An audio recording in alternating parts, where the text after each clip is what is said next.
Hi there boys and girls, Brucey here, and today I'm going to be talking about self-discipline and whether you have the self-discipline to be self-taught. And again, this is me being honest with you, and I want you to question yourself about this and be brutally honest with yourself about whether you have the ability to have self-discipline, because self-discipline when you are learning the guitar by yourself is crucial. And it's one of the things that is probably hampering your development if you feel that you are not developing as a guitarist. And what that means is when you are sitting down to practice, first of all, that you have the discipline to sit down and practice, ideally every day.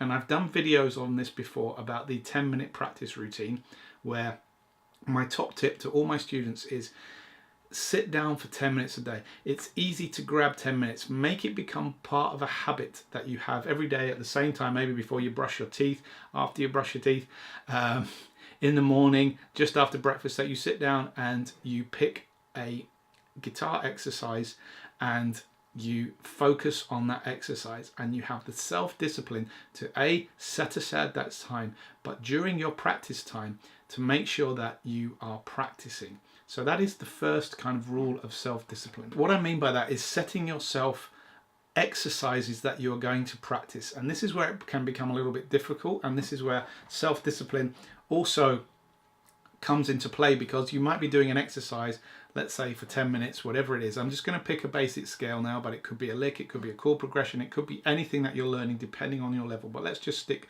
with a scale. I made a mistake there. I'll come back to that in a minute.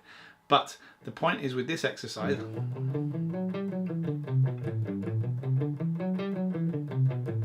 do you have the self-discipline to sit there for 10 minutes and practice your scale with a metronome without your mind wandering as well? Because you might do that for 2 minutes and think, I'm nailing that.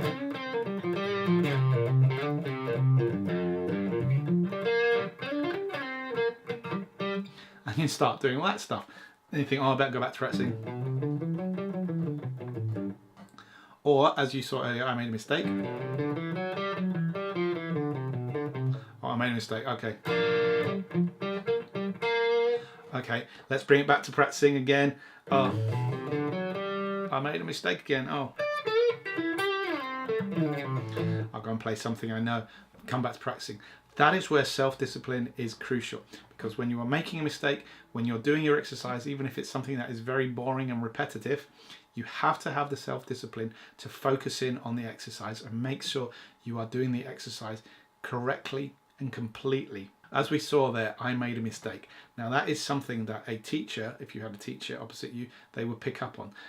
They would also pick up on areas of your playing which you can't see because you are concentrating on what you're concentrating. They look at areas of your picking hand. So this is where another area of self-discipline comes into, and a great tip of mine is actually to film yourself playing. Film yourself playing and be brutally honest with yourself. Look, watch it back. Look how you're picking hands. Is it working efficiently? Are you playing the notes correctly in time? Also, without any kind of rings and that kind of thing. That requires self-discipline to go back and start playing. Oh no, I played an F instead of an F sharp on a G major scale. I have to have the self-discipline to go, I'm going back to the start and starting that again.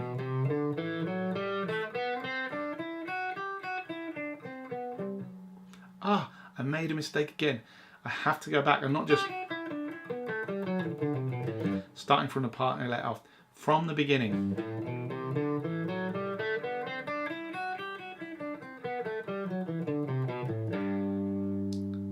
That is correct. Then going, actually, did I play it well enough? Were the notes equal? Were the notes all clear?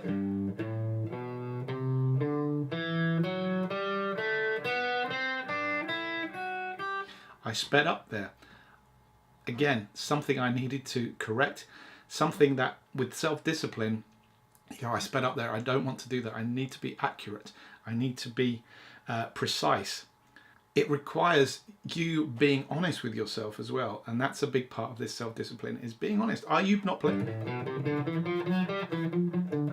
Are you playing something like that and you're going, okay, that's good enough? That isn't good enough. And this is, again, why being self-taught can be problematic when you've not got the will or the self-power to correct yourself. Now, this isn't me having a go at you or telling you what to do. What I'm suggesting, though, is to be completely honest with yourself. And if you feel that you don't have the self-discipline and you're struggling, then my advice would always be to perhaps get a teacher. And this doesn't have to be a teacher you see every week. This could be someone you just see once, to focus in on the things that you're making mistakes with and help you come up with new ideas of ways of tackling the problems you have, as opposed to you just struggling on by yourself. So ask yourself the question, do you have the self-discipline to be self-taught? If you don't, then how are you going to get that self-discipline? Because that is what it requires. It requires you to sit down with whatever exercise you're doing, whatever chord you're trying to learn, making sure that everything is correct, making sure that everything sounds right, and being brutally honest with yourself. So I hope you found that useful. I've been Brucey, and I will catch you later.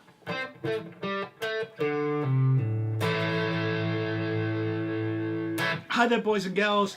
Brucey here. Just wanted to say a massive thank you for checking out my channel. Please do subscribe if you like what you see here. Please do fire away any questions you might have. More than happy to answer them. And if you are in the mood, please do check out my guitar creativity book, which has a whole wealth of information on ways that you can be creative and develop your technique and develop your playing in new and interesting ways. Catch you later.